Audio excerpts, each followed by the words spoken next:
আসসালামু আলাইকুম। প্রতিদিনের মতো কাজ শুরু করলাম। রান্না করছি। পেঁয়াজ ভাজবো, কড়াইতে দিলাম তেল, সেটা গরম হয়ে গেছে, দিয়ে দিলাম মাছটা উঠিয়ে সবকে ভেজে নিব। বেগুন দিয়ে ইলিশ মাছ দিয়ে টমেটো দিয়ে রান্না করবো। একটা বাড়ির থেকে আসলাম, এতদিন দিয়ে দিতে পারি না, ঠিক মতো ছিল না গ্রামের বাড়িতে। আসলাম ছিল আমার মামানের বাসা বেড়াইতে, ঠিক মতো কাজকাম করতে পারি নাই, ঘোরাফেরা করছিলাম। বাসায় আসছি, এখন রান্না করলাম।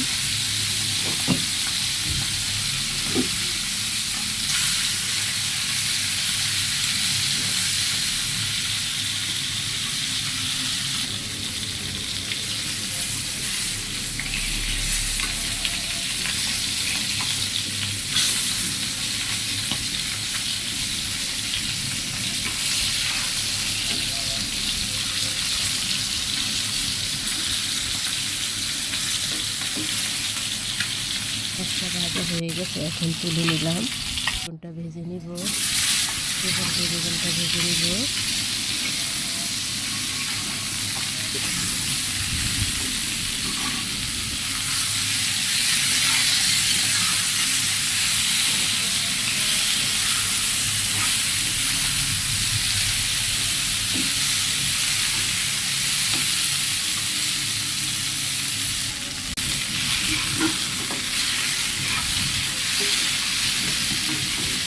বেগুনটা ভাজা হয়ে গেছে, এখন তুলে নিলাম। এটা রান্না করার জন্য কড়াইতে দিলাম তেল, দিয়ে দিব পেঁয়াজটা একটু ভেজে নিব।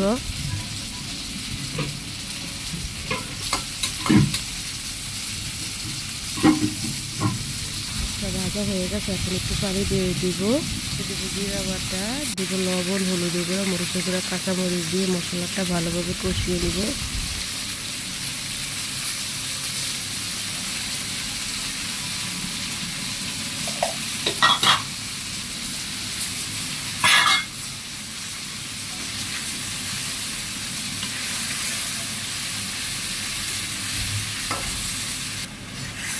মশলাটা কষানো হয়ে গেছে, এখন বেগুন দিয়ে দিব।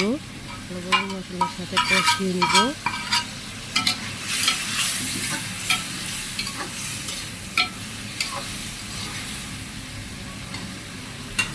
কষানো হয়ে গেছে, এখন টমেটো দিয়ে দিলাম, দিয়ে দিব মাছ, দিয়ে ভালোভাবে কষিয়ে নিব।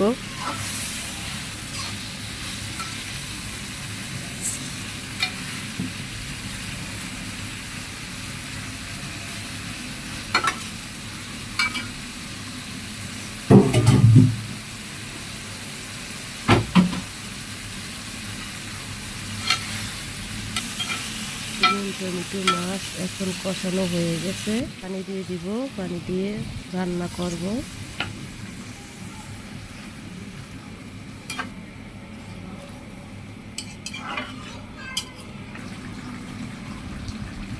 ইলিশ মাছ দিয়ে রান্না হয়ে গেছে, এখন তুলে নিব। শাক ভাজবো, কড়াইতে দিলাম তেল, দিয়ে দিব পেঁয়াজ, রসুন, কাঁচামরিচ, ভালোভাবে একটু ভেজে নিব।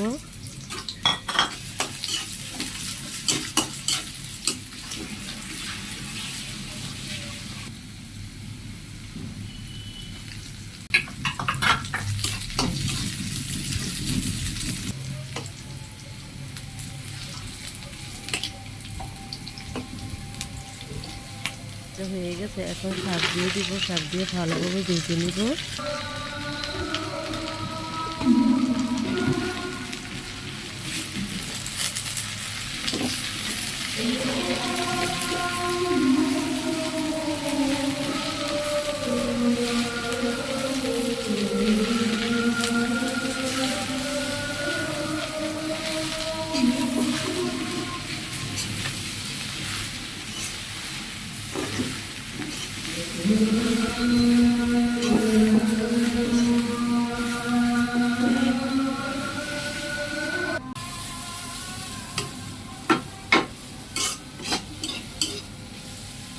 শাকটা ভাজা হয়ে গেছে, এখন তুলে নিলাম।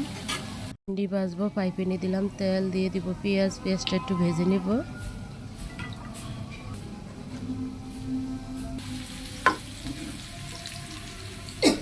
দিয়ে দিচ্ছি পেঁয়াজের সাথে, এখন ভেন্ডি দিয়ে দিব। দিয়ে ভেজে নিব।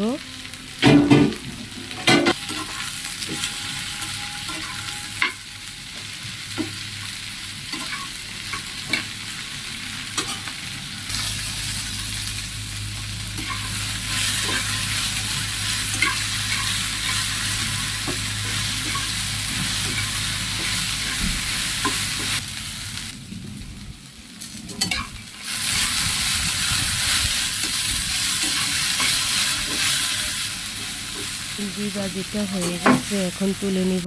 আজকের মতো রান্নাটা এখানেই শেষ। কালকে একটা নতুন ব্লগ নিয়ে আসবো। আসসালামু আলাইকুম।